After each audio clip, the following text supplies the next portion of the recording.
anak ni Shem ay Ashur. Meaning, level, plain, stiff, or happy, just. So, sa etymology, to go, or to be level, o straight up, just. Kaning just mo ba ning fair? Itong patas, justice? Okay. Fair and just. So, unang naging anak ng pagkakaroon ng reputasyon, yung karunungan. Ang pagkaalam niya tungkol sa kanyang, tungkol sa pagiging misteryo ng pagiging Elohim. Yun yung nalaman niya. Yun yung idea. Pangalawa, Ashur. Nung nakita niya ang karunungan, lumabas ang idea para tingnan ang patas at makatarungan. Amen po ba? At glory to Elohim, hindi pa natin ito na talakay noon, ngunit ipinakita sa atin sa pamamagitan ng ating pag-aaral sa tulong ng Ama na naging basihan sa ating pag-aanalisa. Ang patas, makatarungan at hustisya, saka tayo mag-decide na tama ang ating nagiging pag-aaral o resulta ng ating analisasyon.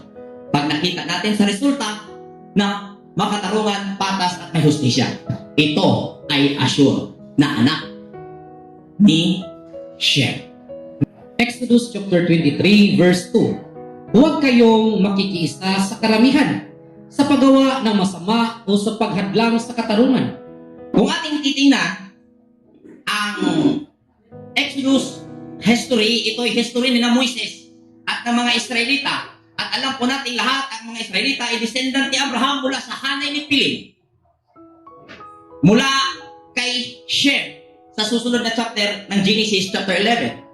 At ang idea na nandoon kay Moses na sinabi niya, huwag kayong makisang-ayon sa lahat sa paggawa ng masama. Ipapairal ang justisya. Yun ay idea na Ashur na anak ni Shem na umaparoon o nagmimbabaw doon sa katauhan ni Moses bilang descendant ng Shemites na kaisipan. Dahil si Moses, ayon sa natalakay kanina sa Exodus chapter 3, nagpakilala ang Elohim sa kanya, ako ang Elohim ng inyong mga ninuno. Elohim ni Abraham, ni Isaac at ni Jacob. Ayon pa ni Brother Alban kanina, ako ang pag-uugali ni Abraham, ni Isaac at ni Jacob. Gayon, ang pag-uugali ngayon ang pinakinggan ni Moses at kanyang iminungkahi sa mga Israelitas sa journey.